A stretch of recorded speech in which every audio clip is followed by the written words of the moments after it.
Good morning, everyone. My name is Michelle Calton. I'm with the North Carolina Technology Association. We're known as NC Tech. Thank you for joining us for Social Media for Tech Organizations webinar this morning. You're in for a treat. We have an interactive session planned for you. As we get started here, I'm going to encourage folks to post their introduce yourselves in chat. Let us know who you are, where you're joining from, and also if you would include a link to your LinkedIn profile so we can make some connections on the call. I'm sure Chuck will remind you to do that throughout the call and encourage your participation. We also will ask that you submit your questions via the Q&A here, and Chuck and Adam will get to those towards the end of the call. So again, thank you for joining us. If you are not a member and not engaged with NC Tech, we are the lead organization in the state for the tech sector. We have about 650 member companies, organizations, and institutions, and we're very active in events and gatherings, in government affairs, in talent development, and in promoting the tech sector here. So if you're not a member, and I encourage you to take a look at our website and learn more. And if you'd like to have a conversation, reach out to our team, and we'd be delighted to speak with you about engagement with NC Tech.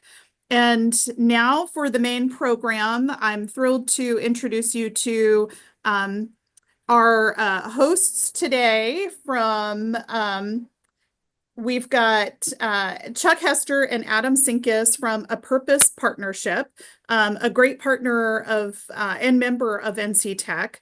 And Chuck and I go back almost 20 years, I believe, Chuck, who's been very active in our region and state in social media from the infancy of social media. And Chuck and his partner, Adam, have a great session here planned. So I'm going to turn it over to you and again, encourage everyone on the call to participate in chat, submit Q&A, and don't forget to introduce yourselves and include your LinkedIn profile.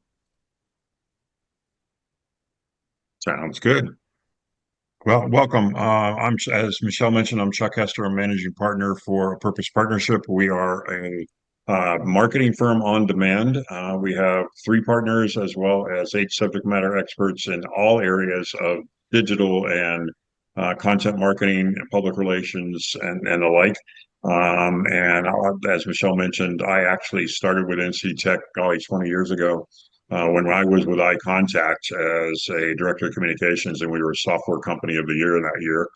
So it's been a really good thing. And I would encourage, if you are not a member of NC Tech, it's one of the best organizations, not just here in the Triangle, but also in Wilmington and Charlotte and a wide variety of places to go. So with that, I'll give it to Adam for a minute to let him introduce himself as well.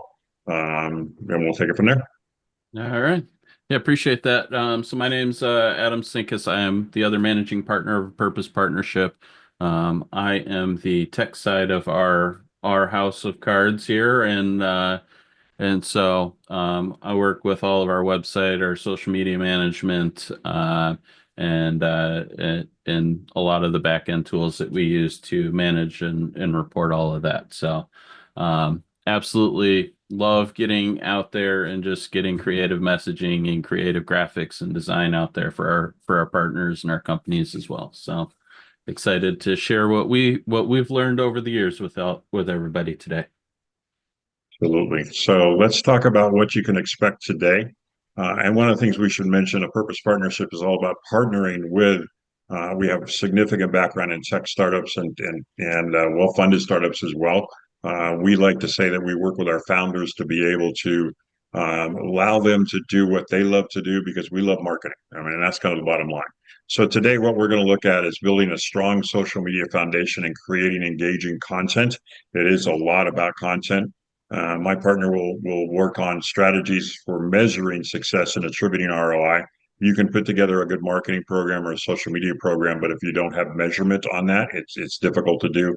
And one of the things that is kind of the cornerstone a good seminar is being able to give you actionable tactics to help you elevate your social media game and stay ahead of the competition. So that's where we're going to go with that. So with that, Adam. Yeah. So just to give everybody a little bit of context of where we're going in this crazy world of marketing and social media, right? So when we look at the numbers, right, you can see a large number of over three-quarters of tech companies are using social media to reach their target audience. Most also agree that it's an important part of your strategy as well. But where I think we're starting to see the shift and what makes all of this really interesting is we're getting away from the old typed out blog style content, long form content, and we're getting a lot more into social media, video on social media and just video content in general, as well as using social media as a tool for providing customer service and support, right? And I think those are interesting shifts that we're seeing over time as the platforms get more tools and more toys. Really what it comes down to, though, is there's a lot of challenges in tech companies and most companies in general when it comes to justifying social media. And we'll talk way more about the ROI a little bit later on. But social media is one of the harder channels to measure ROI because sometimes it's not direct. A lot of companies, especially in the startup space, have very limited resources, and putting together a social media calendar and all your content marketing does take time. There are compliance and regulatory issues depending on which sectors and verticals you support in your company. And then, we've all seen the keyboard warriors out there that, like to share the world their negative thoughts and views. And that happens a lot faster on social media. So, we have to be prepared as a company to, address that negative feedback. But these are some of the challenges we're seeing, as time goes on, and we're going to talk a little bit more about this. So, fire it off. We're going to start off with a poll question. So you're going to see the poll pop up on your screen. Please take a moment to answer. This first question is, what is the best social media platform for tech companies? We want to see what you all think, and then we'll talk a little bit more about this.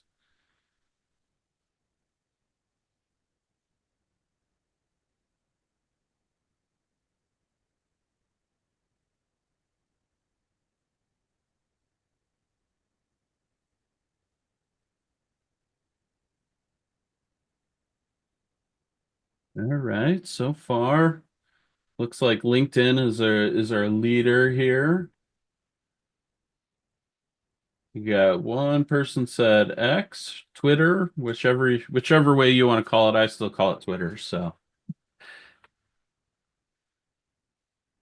Feels like that's Prince, right? It's just yeah. like the symbol formerly known as Prince. And be able to do that. All right. Go ahead, Adam. Sorry. Go ahead, Chuck. I encourage you to not only link in with us, and you can find us easily, but also LinkedIn with each other as well. Share knowledge. It always helps out. And I did this poll, by the way, on LinkedIn yesterday. Got 60 some odd responses to that as well. And LinkedIn was like 97%. So very, very similar to what we were talking about. Yep. Yeah. So LinkedIn is what you guys all think is the best social media platform.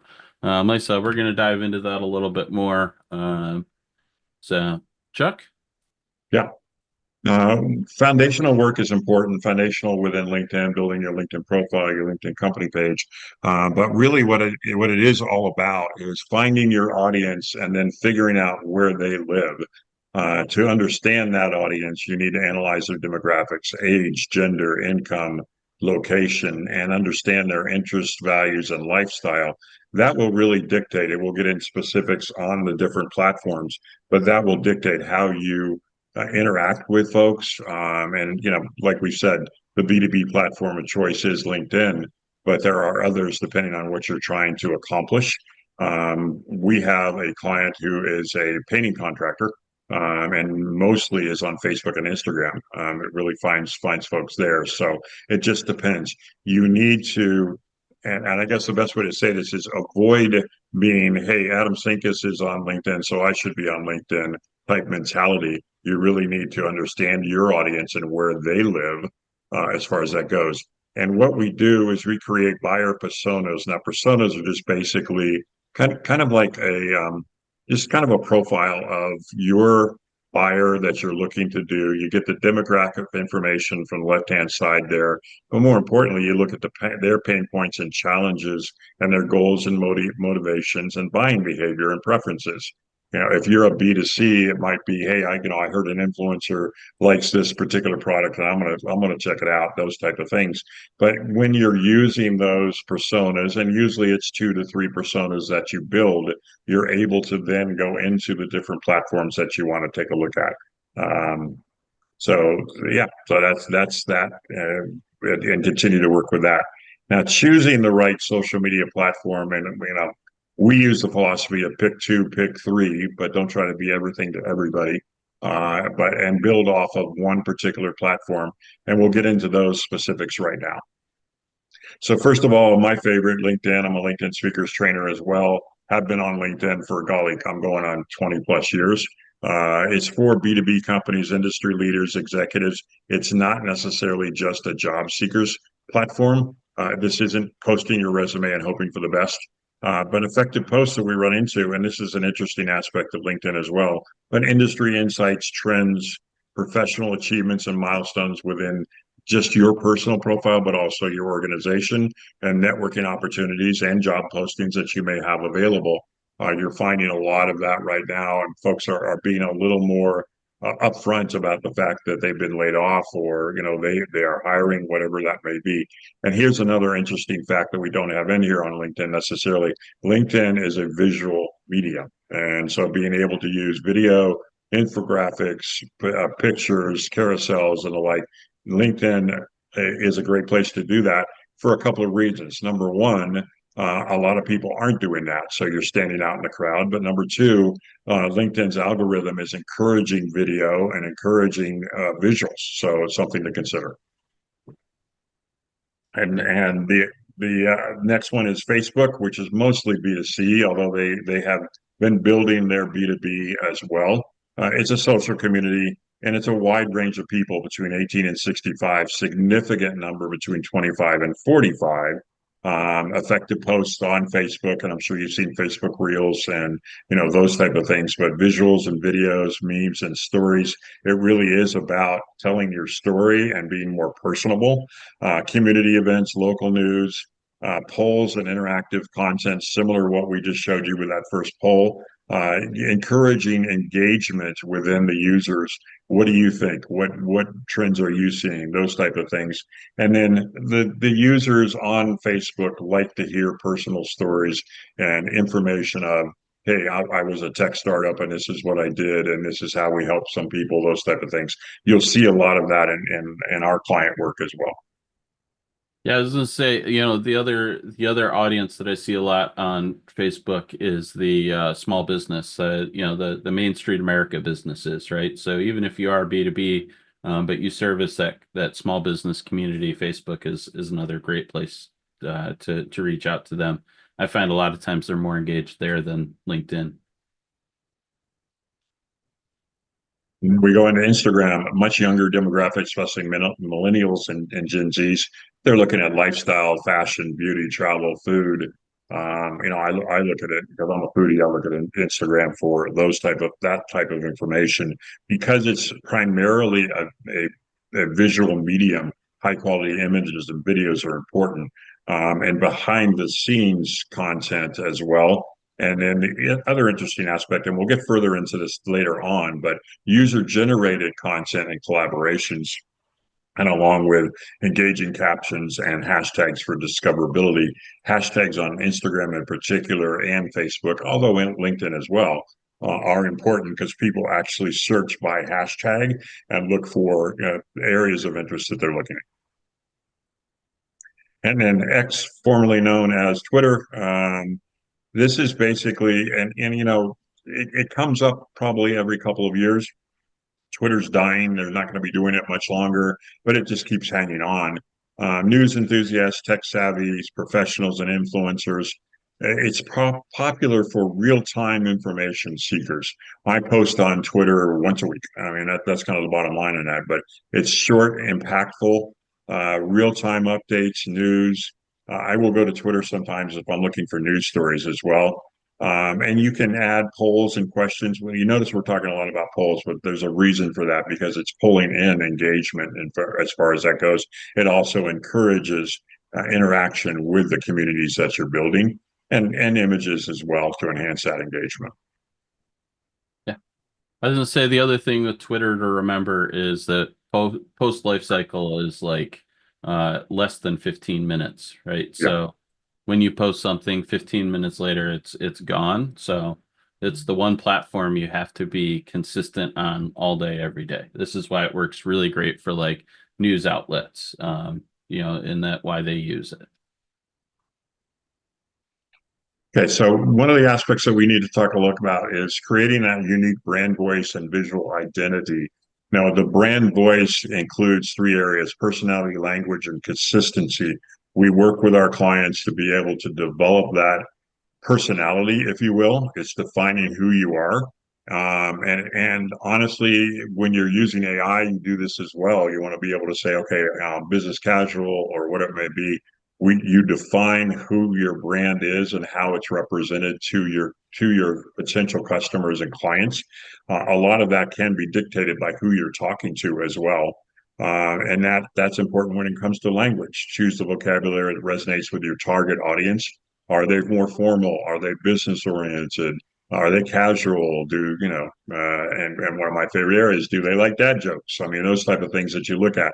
But also the other aspect of it is consistency across all platforms that you're on, including your individual LinkedIn profiles, the LinkedIn company pages, Facebook, Twitter, Instagram. If I go to one of those platforms and I find your business, I should be able to see the same type of information, the same tone and personality across all the way you go. And then it's the visual identity that's important as well. You want to be able to create vibrant and memorable logos, a color palette that's consistent that you're always using, and then being able to pull together what is known as a styles guide to, okay, what are the guidelines for photography, illustrations, and graphics? We will not use dark mode. We will use these particular color palettes to be able to look at that. Why do you do that? Because you want to be consistent as a brand, that when folks start seeing them, they go, okay, that makes sense. That's purpose partnership. We always see the blue and the green. Those are purposefully done, no pun intended there, to be able to make sure that folks remember us and who we are. Yeah. I was gonna say, with the visual brand, you think about like Coca-Cola, Pepsi, Apple, right?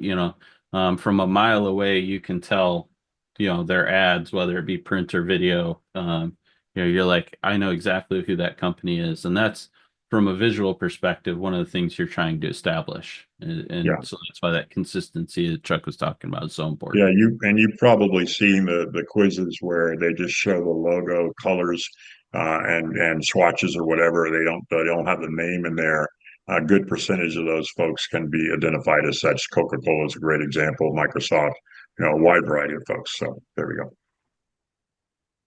All right, so we're gonna run another poll here.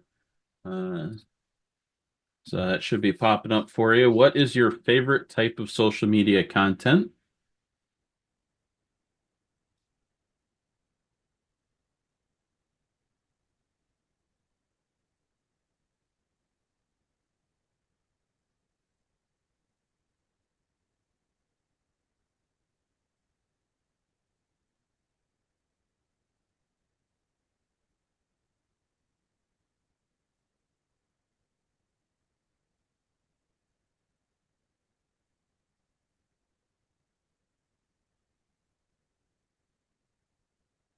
Give it just another 30 seconds here.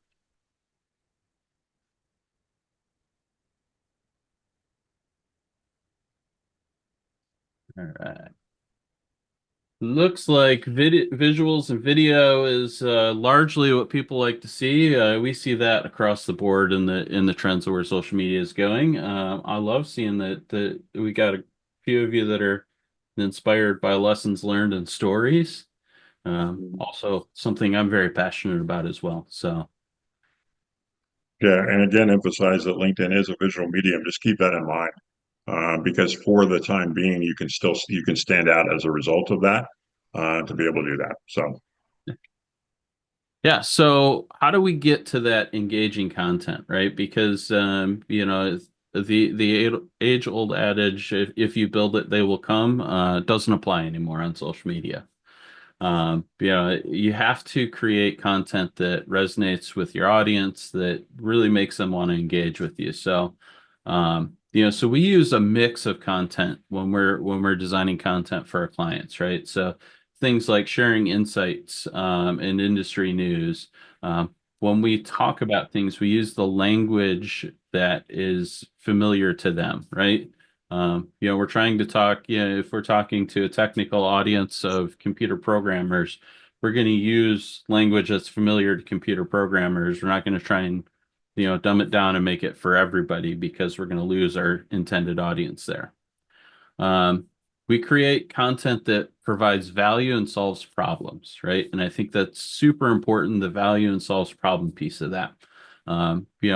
When we provide immediate value, when we give things away, give information away, we show people that we're credible and we give them a chance to do it. The reality is you can give everything you do away, and really only about 10% of people that see that will ever actually be able to take action upon it, for a number of reasons between time, ability, skills, whatever, right?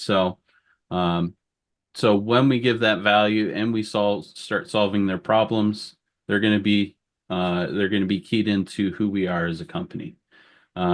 As Chuck said, using infographics, charts, videos to present data. All these are ways to tell a story with your information, and make it appealing for a broader audience. Encourage interaction. I almost always end my posts with some sort of question or comments. Yeah, or ask people to DM me, their thoughts on something, but we have to ask and encourage that content. You got to tell people what you want them to do with it, right? So, and then I think the last piece is so important and so overlooked. As a company, you should be leveraging your employees by giving them content to share, right? So when you post things out on your company page, you don't have to do it every time you post, especially if you're posting, every day. But once a week, you can send a digest out to your company email list and go, please, here's what we talked about on social media this week. Please pick a post and share it. And that helps build that credibility. So yeah, and the other thing I want to mention too, with technical language, don't try and force that and try and be more savvy than you really are, to be able to understand, because folks will figure it out right away. And again, the leveraging the employee advocacy is so very important. We work with our clients on programs where their sales force, their marketing people, can share out information in 3 clicks, to be able to work that through. So it's very important to be able to do that. all right.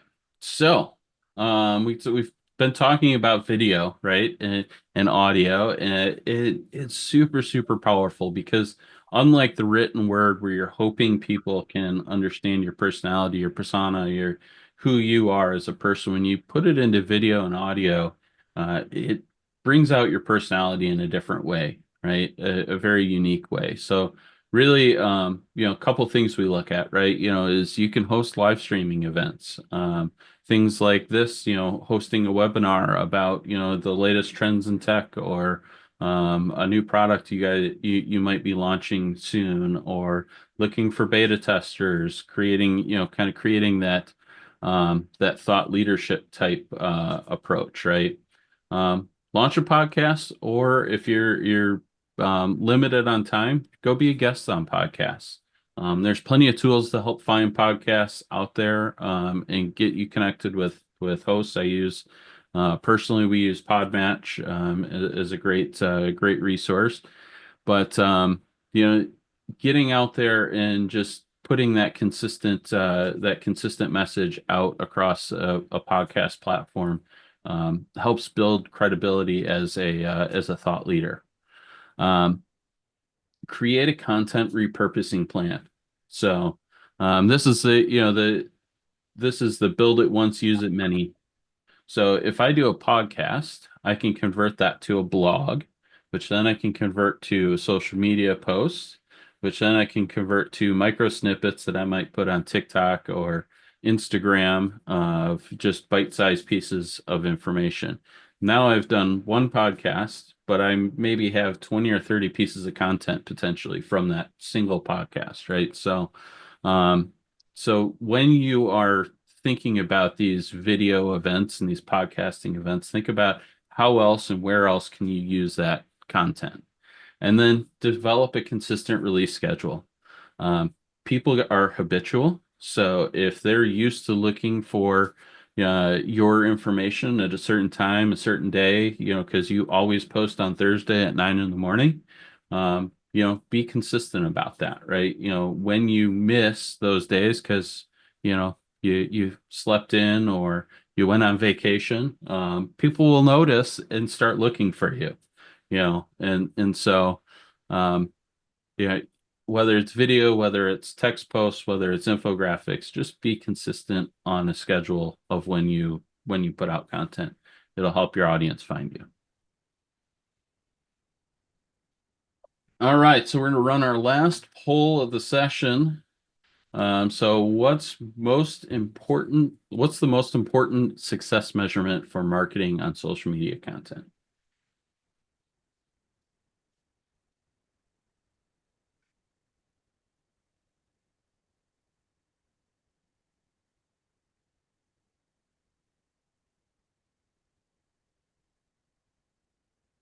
Pretty good mix right now.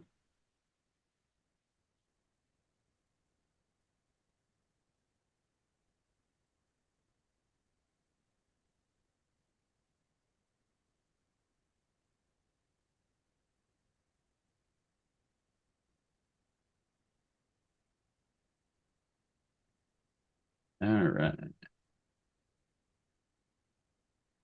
All right, go ahead and end the poll and share the results. So Nice mix. that's a pretty good mix, right? In all of these, we didn't make it easy, of course. All of these are things that are important in different in different pieces. But I think ultimately you have to look at what your goal is, and that's, everybody's going to have a little bit different goals for social media. So how do we measure success? These are the big four, right? These are the KPIs that we look at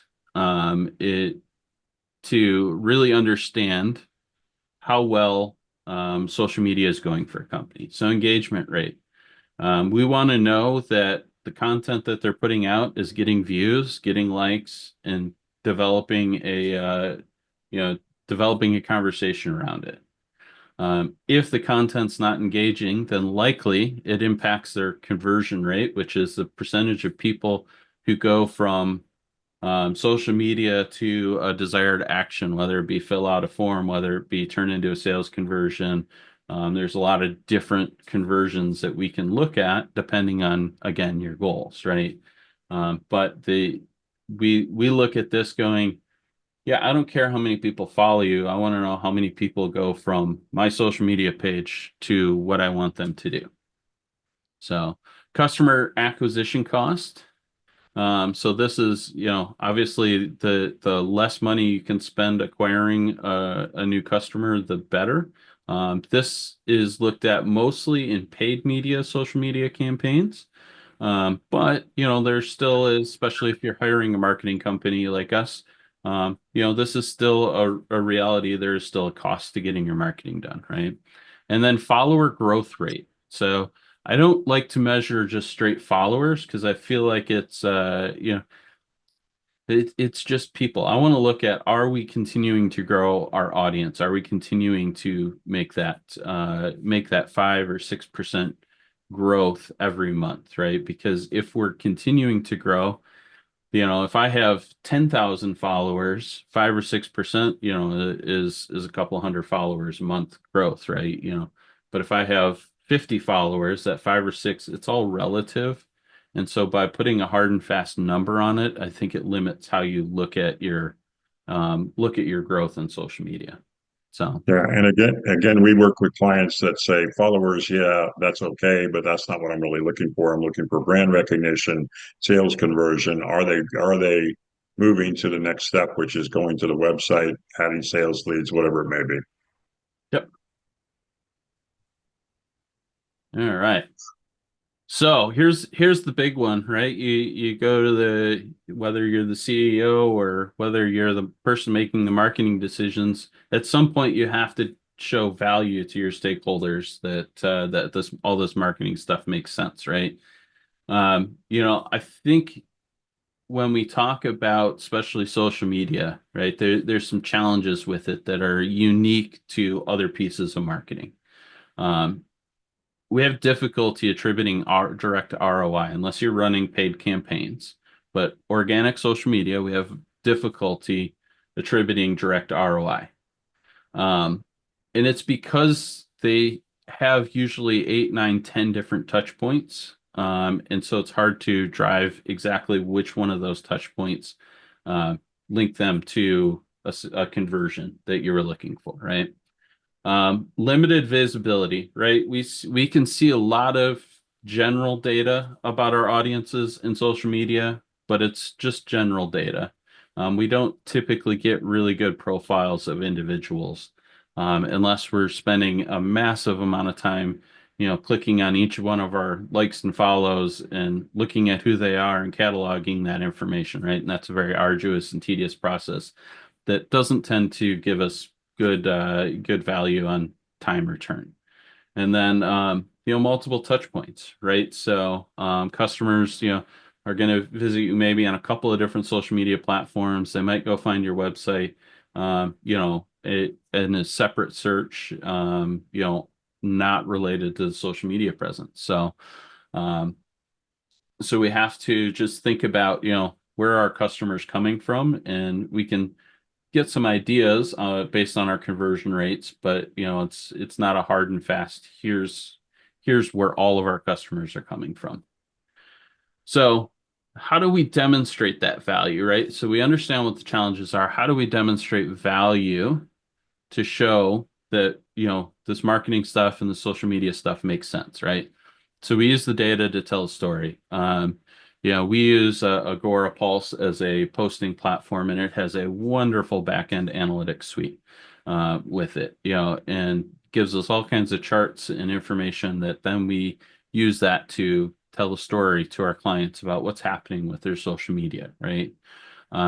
We focus on outcomes. So you should never just blindly post on social media and hope for the best. You should always have a goal, and your goal doesn't necessarily have to be more sales. It should lead to sales activities, yes, but it doesn't always have to be more sales, right? It could be brand recognition. It could be follower growth. It could be community recognition. There's a lot of different goals that we can put out there, but we have to focus on what are those goals and outcomes. And then we can show people the activities that we're doing on social media, the types of posts that are resonating that drive those business outcomes. Right. Visuals, dashboards. Oh, go ahead, Chuck. No, I was going to say, and understand the audience that you're reporting into. It could be a CEO who doesn't know from social media, doesn't understand why that's important, couldn't really care whether or not you have likes, comments, or shares, but needs to understand we have an objective. And when we work with our clients, we start by building that dashboard day one. And within the first month and every month thereafter, we report back on the analytics. And again, I mentioned Agorapulse, wonderful tool for back-end reporting. Even this guy who can't spell HTML can understand it to be able to look at that. So you're looking for value. The other thing is buy-in from not only your executives, but your sales team to make sure that they understand the importance of social media and why that should be used. Yeah, absolutely. So, yeah, regular reporting is key. You've got to have some sort of dashboard visualization or, regular. When I say regular, monthly is typically a good cadence. You should be looking at it more than that. But for reporting out, once a month is usually more than sufficient to understand what's actually happening in your social media. So. All right. So we always like to say, here's what we're going to talk about. We talk about it and then we tell you what we did. So what we discussed today, building a strong social media foundation, creating engaging content. Content is still king in regards to social media and what goes on, but also community is as well. And the left brain side of the house, which is Adam and his team, discovering strategies for measuring success and attributing ROI. You can't justify budgets for social media if you can't provide value and business objectives and how you are meeting those objectives. Anybody that deals with sales folks or boards or executives know that there's KPI and dashboards that are included. That social media marketing should have 2 or 3 ROIs and measurements within that dashboard as well. And then what we always like to be able to do whenever we do seminars, and we do them on a regular basis, actionable tactics to help elevate your social media game, stay ahead of the competition. What we hope to have accomplished here is that you're going to go away today and start looking at other information that you need to do and ways that you can up your game. And of course, we do a lot of that as well. And we can go to the next slide to talk about a specific that we're going to give you today. So we'll put this in chat. A complimentary guide to learn more about building a social media calendar, taking your marketing to the next level is available as a downloadable guide. And then we are very personable at a purpose partnership. So that's Adam's phone number and email address, my phone number and email address. And also just look for either one of us to be able to connect with us directly on LinkedIn. My favorite thing to say, and Adam as well, I think, all you have to do is send me a LinkedIn invite and say, hey, your presentation rocked, and I will be more than happy to answer that as well. So we can take it from there. So with that, if you have questions, please put them in the chat. We will monitor that and answer them as we go. Michelle? I was going to say, we do have one question in the Q&A. Okay. I've been trying for years to generate personal leads, such as an individual contributor, outside of a company-owned asset that collects emails. Where could I go to create my own content and collect emails? Social media is a great starting point to get their attention, and then you can use tools like MailChimp. MailChimp has a free tier. I forget how many contacts you get in their free tier. 500, I believe. Yeah. I think it's like 500. And you can create forms, as we have, right? A downloadable guide is great fodder for them to go out and fill out your form to generate that contact information. Yeah, absolutely. The next question is, which platforms are best for recruiting interns and potential employees? We have a lot of experience with this. We've used interns a lot in the last this is our 3-year anniversary month, by the way. But over those last 3 years, LinkedIn is amazing in regards to that, and you can post for free up to a certain point. We posted for interns over the years. We put that post up, and within 15 minutes to an hour, we have 40 candidates.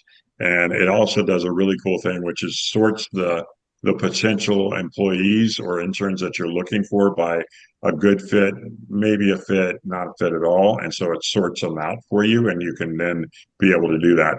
And I would imagine, Michelle, you've used that platform as well. So.